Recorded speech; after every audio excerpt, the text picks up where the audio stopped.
Welcome to another episode of Driving to the Red Couch Edition with your favorite hosts. That would be Larry And Inelia. Yeah. Yay! And Peebers. And Peebee. Peebee. Yeah, she's a good girl. She got a haircut. She can see now. You can see good. Oh, yes, you can see. And we can see her little eyes. So this week we are teensy bit tardy. On our, a little bit later than Teensy usual. bit tardy on our usually first thing in the what's morning. the word that they Tuesday, use? Monday. Like, we have a routine. Yes. We follow our routine. You know, when it comes to doing our podcast. Mm-hmm. And our routine got upset this week. Yes. We laid around most of the day. Yes. Instead of going to do what we normally do. Yes. And so as a consequence, the things that we're supposed to do didn't get done. Correct. So today we're trying to do it. And as we're just stepping out the door to go ahead and do it one day late and go to our regular location with our nice, pretty, microphone that goes, yes. yeah, our routine. What happened? Gaia happened. The big storm. The wind started blowing so hard I couldn't walk to the truck. Yeah. It's like, we shouldn't be in a road in a forest in the middle of this We shouldn't be driving to the res in a giant windstorm. No. So we're going to couch edition it, and we're just going to push our way through. Yes. So we stacked a few positives, right? We did. And we have some prayer stones. pretty smell, some prayer stones. Yeah. Nice ones. Yeah. There's a black jade. Mm-hmm. And we have a nice pile of these close by at hand for whatever. These are, we call them China hats because obvious reason, but they're limpets. You can see them on the videos. Limpets. I got like 100 of them on the beach. That's really cool. Instead of recording. Yes, yesterday instead of recording, Larry went to the beach with a couple of dogs and spent there several hours. I was going to be quick there and back, and then podcast. And when you get to the beach, I went and sat at Strawberry Rock, and I did the meditation. Nice. Do you know which meditation I did? Nope. Think about it. What's the most recent one? At the end of a certain call. Oh, they're looking at 2023. Yeah. Nice. No, was it? That's the last one, yeah. That was where the meditation was, the end of the 2023 call? Yeah, that's the last one we did. Oh, well, that's it, yeah. I did it right at Strawberry Rock, sitting where you and Michael were. Oh, no, it was me and Gabriel. Yeah, you and Gabriel, my mistake. Yeah. No wonder I was trying to connect with Michael there for some reason. It wasn't going. He was at the ocean at the time. But Yeah. It was quite funny. So that's Interview with an Angel, right? Yes, yeah. The book, just to give some context. Yeah. It's a novel. It's a really nice novel. It's a really nice novel. If you haven't read Interview with an Angel, you should do it. You totally should do that. It would be a good thing to prep you for 2023 or for anything, honestly. Yeah. So, sitting there doing the meditation, a seagull come, and he was like 10 feet off the ground, and the wind was blowing, and he just sat there like that. Watched me for a while. Wow, that's pretty cool. It was pretty cool. And both the dogs, I had Jupiter and Tiny, and they both come in and lay down on the rocks, snuggle in, and just sit there for the 10 or 15 minutes. Every once in a while, they would get up and go over there and come right back. Nice. It was a good day. Sometimes you got to do that. Yeah, sometimes you should. What did you do with the afternoon that I ended up I think I worked. Working at the beach? I was working too. I worked and I did, and then I went and had a little break. Worked and a break. Yeah. Breaks are good. So, I think the reason I started a little slow is we're on a little bit slow start this year. Slow start of this year, yeah. It's a little bit like chill, relax, stand back, slow down. Yeah. That type of energy for sure. It's a good thing you've written these newsletters a while back. Because otherwise we wouldn't have a newsletter to talk about. But we do. It's kind of interesting also because each one of the newsletters seems to be relevant for the time. And it was an experiment that I did. Yeah. I wrote newsletters for 6 months, but I tested and I went into the energy and I flowed with it for it to see, okay, and then the next one, and the next one, and the next one. And I changed the order a few times and things until it was like perfect. And then we've been releasing them week by week, and they've been super, super relevant. It was like, wow, it's remarkable. Remarkable. It's one of those magical things, I think, you know? Mm-hmm. Yeah. So anyway, this week's about the sound of the universe and what it does to you. First of all, before you even start it, what even is the sound of the universe? So everything's vibration, right? Everything is frequencies and vibrations. And that frequency and vibration can be perceived by us with the different senses that we have. And one of the senses that humans have is the sense to perceive certain frequencies as sound. And that's the interpretation we give them. And there is a sound. Ah, I see. Everybody has a very specific frequency. Every being in the universe has a very specific frequency. Unique. Only one. You, listening to this, have a frequency that is your signature. I call it the personal signature. And it's absolutely unique. There's nobody or nothing out in the universe that has the same frequency that you do. It's unique. And it goes for everything. A plant has its own frequency, a cat or a dog, you know, a table has its own frequency, and the universe has its own frequency. And we might go theoretically saying, okay, so if the universe, is it the combination of all the other frequencies, or is it this, is it that? I don't know. But I know that it has a very specific frequency as its core. And that the universe frequency is tapped into by many people. And when you use, what was that little machine we used with the sand? As a somatic visualizer with sand and a little speaker under a black, I guess, kind of a plate. Mm-hmm. When you like make certain sounds that are well known to be universal sounds, like om, and we talk about the other ones too. We played those through that machine, and the same shape came out. Yeah, on all each three. One. And then we tried, of course, we tried different things also, and they were all very, very different. Very different. But these three came up with the same picture. And image. if you're watching the video, we're going to show you what the image is. Right? And this, you're going to have it in the newsletter as well. You're going to have it as a sigil. Oftentimes, the sigils that I create are using that machine. And not necessarily just that thing, but this time this is what we're going to do. We're just going to use that image as the sigil that represents the sound of the universe. And of course, you can use the sigil in any way you want. Okay. So let's read it a little bit. Okay. The method we used was the sound. Excuse me, let me start over. Okay. Some time back, I was working with my mystical students on a sigil making project. The method we used was the sound of the sigil words on a somatic machine and developing the sigil from there. I was involved in that. Yes. And that was an interesting exercise. I still have a few of those sigils on the whiteboard.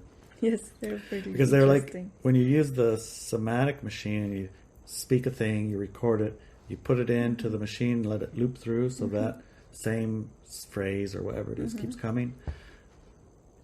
Things pop out. Yes. Yeah, and so drawing those popped out images to help visualize the sound. It's like a synthesized visual auditory. It's kind of cool. Yeah. So anyway, we were playing a whole bunch of music too, because after a while we got tired of listening to ourselves talk. Yes. And so we turned on one of our favorite. So in order to test that the machine was working, we played several other sounds, and 3 sounds created the same shape. We were super surprised to see this. These 3 sounds files were chosen by us as music or sounds that we were not only curious about, but really liked. And there were 3 of them. One of those was Craig Pruitt's Shakti prayer. The other one was the sound of Om. And the other one was Reconnect to Your Higher Frequency Self. And the sound starts at minute 113 from that video. Reconnect with your higher frequency self is a video by us, and it's on video and sound. I think actually it's on our podcast records as well. So you could find it. If you have the newsletter, there'll be a link. Yeah. So if you don't have the newsletter, can you get a copy of the newsletter? You can talk to Inelia about that. I don't know. Well, at any rate, you can look at the notes for your podcast. Oh yeah, the podcast notes will have the links. Absolutely, yeah. Okay, good. And if you don't have the newsletter, get the newsletter. Yes. We're not in any way associated to Craig Perez. We just liked his music. Mm-hmm. Yeah, so. Are we connected to the sound of Om? I think we did those with our mouths. So we're kind of connected. We didn't record it. There's no link for that one. Okay, so what do these sounds do to you?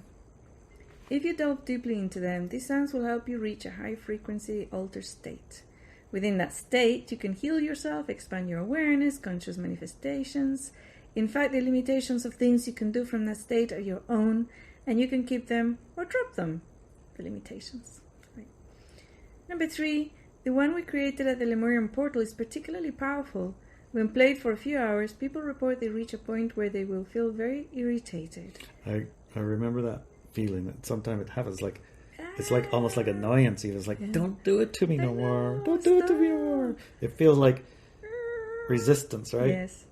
The mechanics behind this irritation are the low frequency leftover programs and bits of energy in our bodies. It is like they cause an out of tune noise.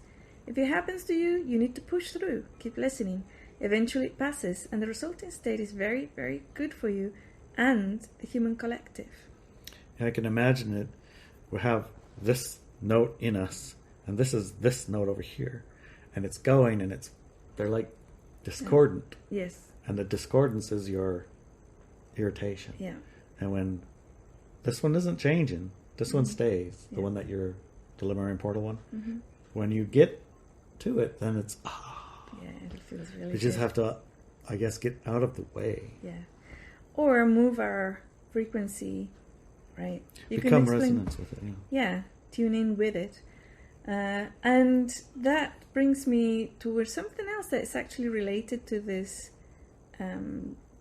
like sigil and the sound of the universe, because there are a lot of names that people give to it. Right, there's a lot of names that people assign to the universal vibration or frequency, and I've heard a lot of people assign the thought of oneness to it, and also the assignation of a god or goddess to it. Yeah, I've heard that too. Yeah, so when you're working with this, it's actually the start of the Bible, right? At first there was sound or something. A word. A word, and the word was God, something like that. Something like that, yeah. So, when you're working with it, it's important not to make it something external, would be my advice on that. Because it's easy for us to say, oh, this is the sound of the universe, and then exclude ourselves from it, even though we are in the universe and part of the universe, right? It's not like the universe and Larry. The first stage of separation. Yes. So, yeah, and actually you can also use the sigil or develop it even further to create like a sense or frequency or mindset in your life that supports your expansion of awareness. And I think, at least for me, all the tools that we create and all the tools that we work with are very much connected to the expansion of awareness, so that you can become conscious of your choices day to day and second to second even, and thus become that sovereign person rather than the steered person. Yeah, like the follower. You become the driver. You become the driver, yeah. Right, more. Yeah, I mean, you're driving. Don't get me wrong, right? Mm-hmm. It's just other people are giving you clues this way and that way and the other way, and most of the time we just accept them as true, Yeah. but we really haven't analyzed it because it's invisible to some degree in the state of mind that we're in. That's why, prayer and meditation and these practices start to drown out a little bit of the noise so you can actually start to see things. Yeah. And the sound of the universe, right? Yeah. The sound, if you spend time in that sound, if you spend time in the authenticity of the universe's original thing, then the things that aren't it start to become more visible. That's part of what the resistance, the irritation might even be, right? Possibly. It could be. To me, it feels like we're... You know how there's a surgery that uses laser to break up, like, things? Yeah, and ultrasound too. Yeah. Multiple ways to break up stones or break Yeah. up cysts or break up stuff that just impact it with sound. Right. And it vibrates it out. And It feels a dissolves it. little bit like that. Okay, a little bit like that. It feels like the sound assists us to get back to our core essential self, and anything that is adopted by us that is not actually part of our core self gets like that dissonance, like out of tuneness, but eventually goes, and goes. And if you do it enough times, or you remind yourself that that's your intent, it's really quite powerful. Very powerful. We've been looking at quite a few things that do that at a physical level, at an energetic level, environmental level, social level, energy, whatever, soul level. We've been looking at just going back to that core high frequency self that you are, and what to do with the rest, right? Mm-hmm. And this universal sound definitely does that. Now, like the 3 links that you're going to have in your... the 2 links that you're going to have in the newsletter and in the show notes, you can play them, right? And you know that that's actually tapping into that universal sound. Those things are. Or you can just go, and do it, like, anytime. I heard that first, let's call it a mantra, I think. Mm-hmm. But I heard it when I was really small. Some person, we used to have a lot of people come around the house, and somebody taught us, and it really pulled me in. It really felt good as a child to do that sound. And I would do it all the time until people would go, stop it! And I never knew why they would get so irritated, because I didn't do it loud or anything. Just go around, that's okay. And I never used to sit still, as like a kid. It was like a spin wheel everywhere all the time. Eventually, like, they would go, stop! And there's a couple of songs as well that had the same frequency for me, like the same feeling. I can't remember them now, and I would sing them over and over and over until people would go, stop! And even now it's like, and they're like pop songs. So some of those, that brings me into the whole music thing.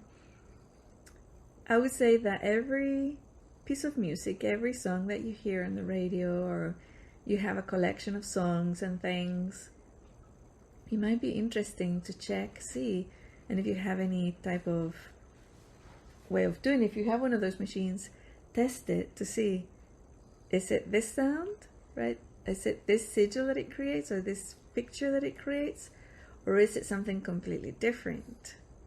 Okay.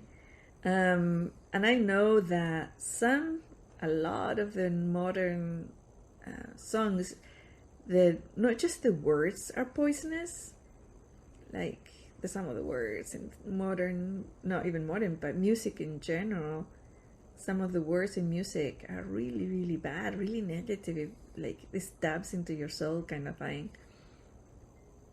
But also the music that is used to those words, the tones and the notes and the whole vibration thing is also very, very powerful magic. So some people say, it's just sounds, it's just music, it doesn't do anything, it's fine. Be aware that it actually it's significant, right? And it does something. It does, it does do something. Yeah. It's hard to argue with it does something when we can see the effects on generations and groups. Groups may when certain music is, generated and created and propagated and made to be important, right? Yeah. It's like it's not exactly organic. Right. No, it's not organic at all. It's very much designed, artificially created, generated, created, disseminated, repeated. And it's by artificially meaning, and not organic meaning it doesn't just a person, musician, sit down and let the energy of that energy flow come through and for them to create it. It doesn't come that way. They know the mechanics of the frequencies used that will create a certain energy in your body and your soul and everything else, and that is what they use to do the rest. That's what we need by artificial and not organic. Right. And, the desired effect is also a large part of it. That desired effect is the start part. Yeah. I remember watching a video about the sound of music. Oh, the sound of silence. Remember that one rock and roller who sang a very powerful version of it? I don't know which one it is. Well, I'll show you after. Sound of silence. I don't know what that is. Sound of silence. Oh, and yes. he had a lot of emotion to it, a lot of anger and angst and right? Yeah. And when you watch it, the first time you watch it, you only feel the effect. Yes. And when you watch the interviews where he talks about how he generated, created it, and what his process was, 100% contrived. Yeah, totally. For the purpose of lower what frequency. it did. Yeah. He wanted it that way. Yeah. He did. And I've seen people, and I've done this myself, because when I was a young woman in my teens, I used to be a musician, and I used to sing, and I used to play the guitar and many other instruments as well. And I used to write music and songs. And I remember I remember two of them. One of them would be one of those that really pulled you forward and expanded your awareness and raised your frequency. It was really, really nice. But one of them I wrote after I broke up with my first love, my first boyfriend. And I was devastated and angry and upset and all the rest because of the whole situation that happened. And I wrote it then, okay? And I kept it with me. It's like a song with the music and everything. And then years, I think 2 or 3 years later, I was with this group that young people wanted to, they were starting a music group, and wanted to be famous and all that, right? And they were looking for a singer-songwriter. Not the singer part, the songwriter. They were looking for a songwriter. And the singer was a friend of mine. And he kept saying, we're looking for something powerful and this and the other.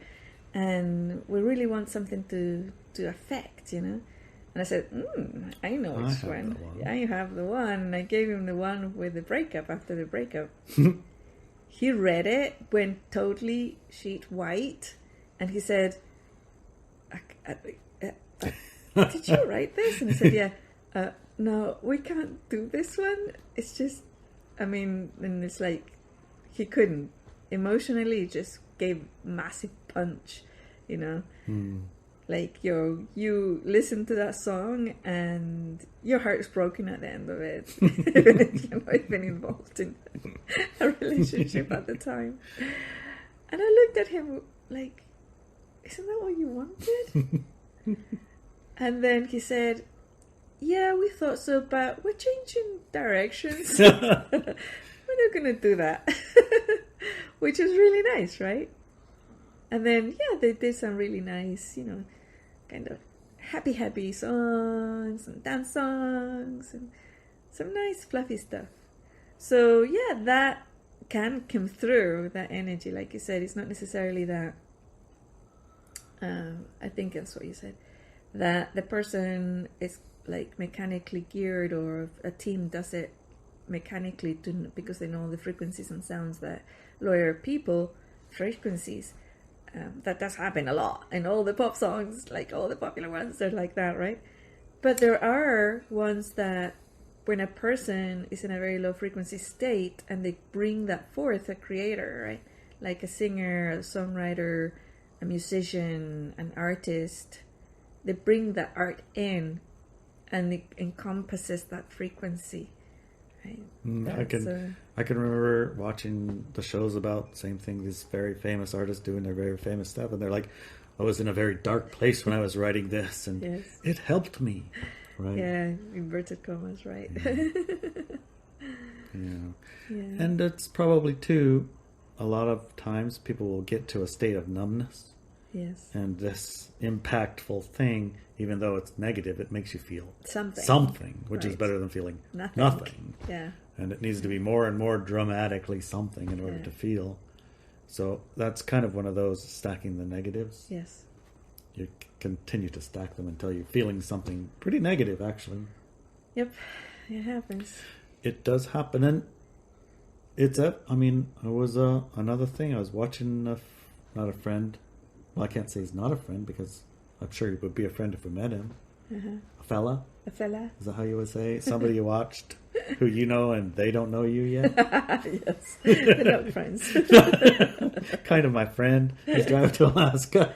He drove to Alaska on his truck, with a house on the back. You could find him if you look. House on the back of his truck. Okay. Like he built it out of wood. Nice. Anyways, he's driving to Alaska. He did 5 or 6 videos, like 20th time up.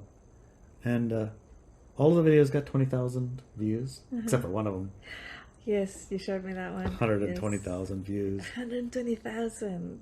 Huge difference. And the only difference was all the other ones were like, things are going nice, having a good time. Look at this beautiful mountain. Yeah. And, oh no, my worst nightmares come true. That was the 120,000. There you go, 120,000. Yeah. Yeah. So.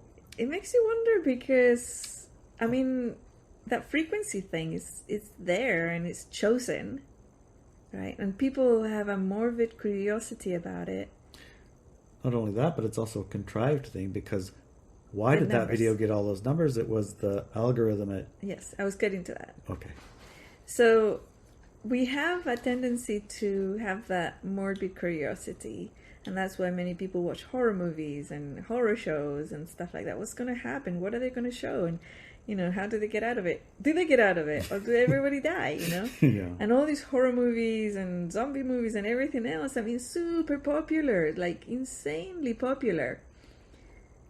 But it is also, like you were starting to say, the algorithms and what is getting pushed into the human collective and what is being hidden, right, outside of the human collective.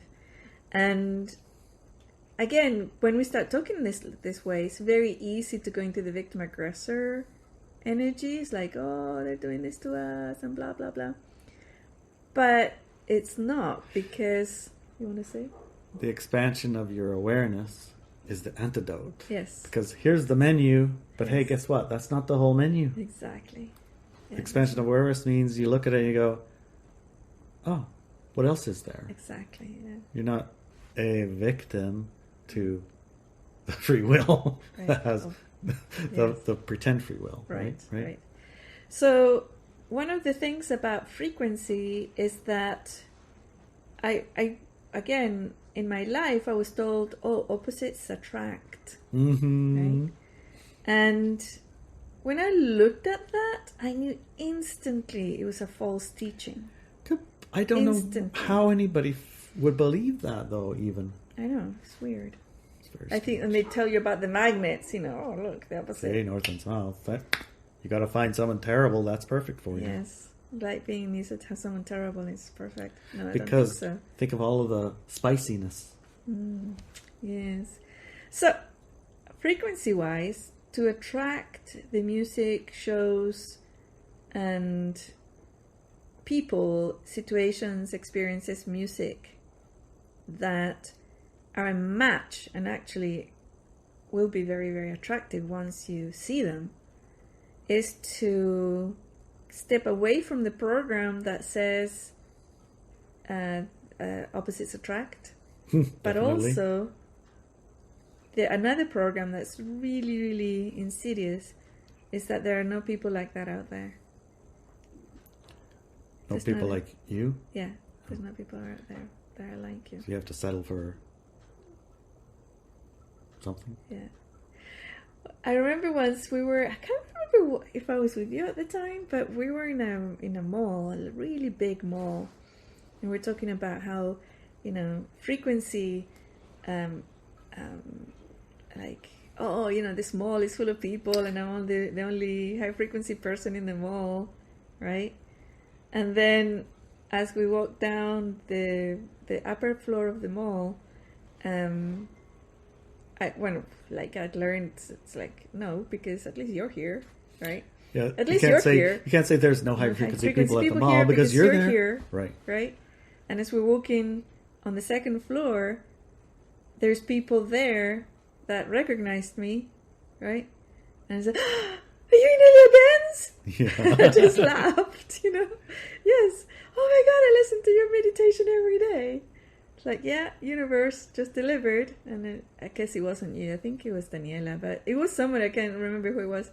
Says, yeah, there it is, right? Mhm. That's just proof. And then I started telling people, look, if you have that thought and feeling, remember that you're there. And then allow yourself to be open to see what other high frequency people are in that mall. And if you allow that, that's the part I wanted to pinpoint. Yep. If you allow yourself to see those other high frequency music and sounds and images and shows and people, then you allow yourself to see it, because before they were there and those things are there, but you're not allowing yourself to see it. Do you see? Yes. Basically, rule number 1: be authentically you. Yes. When you're absolutely. authentically you, Yeah. then you can see it. Yeah. When you hide yourself or small yourself or whatever yourself, yeah. No, Yeah. not so much. Right. Yeah. And I think the sound of the universe and connecting with that and, allowing yourself to move to it. Gosh, cameras are weird when you're sitting in front of them. They go the opposite direction. Whatever way you think you need to go, it goes the other way. So your example was what? Moving your hands? As you get attuned with the sound of the universe, these sounds, Yes. these universal sounds, Yes. and we say the sound of the universe, think of it like your core frequency without being in some way manipulated. Right. I yeah. guess that's a word, right? Yeah. You get closer to your core, then that becomes visible. Yes. These things become more visible. So spend a little time with that. Yeah. I guess that's the point. Spend a little time with the sigil. Yes. Spend a little time with the sound. Say it. Yeah. Say it. Record it. Say it to yourself. Or find a great recording of it. There's a lot of recordings There are with some Om. really good A ones. lot of them on the I internet. remember on the boat I had one, and it would be an hour long, and it's like, oh, it's such a low, blum, blum, blum, blum, blum. I don't remember. It was so It was excellent. probably a different one, different chant. But there's a No, it was lot of Om. these. It's It just was Om? Om, but then they said a little bit of it, but back to Om. Yeah. It had the perfect Om. Yeah. Yeah. I mean, there are a lot of other chants that have Om on them. That's what I'm saying. Yeah, it didn't just have Om. Yeah. But I would get whenever one I that was, just says Om. But other ones do work. I mean, some other ones that have other things in it are also really, really powerful. when I was feeling a little bit like, I get that tightness and I can't find the fish, or it's stormy, or I don't know, am I coming to go out, and I put that Out on of for a tune. while, out of tune, it'd bring me right back, Yeah. and it would move you out of anxiety. Even, You could probably feel that, Yes. much better. Yeah. So, yeah. There you go. Mm-hmm. And the same with the number 3. Number 3 is the third sound on the list. Yes, the one that we created at the portal. When we created the Lemurian portal, Mm-hmm. spend time with that one. Same thing. Mm-hmm. And like you said, if you feel irritated, anxious, generally speaking, normally you would say that's my intuition or my niggle or something saying this isn't for me, right? Yeah. Stop it. In this case, I would say push for it. Yeah. Push through it for a little while. Yeah, one of the comments we received was somebody's wife getting extremely terrified, scared at the sound of it. Right. And yeah, it was very, very fascinating. Yeah, so it's worthwhile push through. It's not going to hurt you. No, it's not going to help. It's not going to what? Hurt. Yeah, it's not going to hurt you. And it might just bring you to a place. Yes. An interesting push through place. it. Yeah, push through it. Definitely. God, Phoebe is super licky today. Lots of kisses from babies. Yes. Lots of kisses. All right, I think we're good for the month. All right. See you guys next time. Love you, darling. Love you too, honey.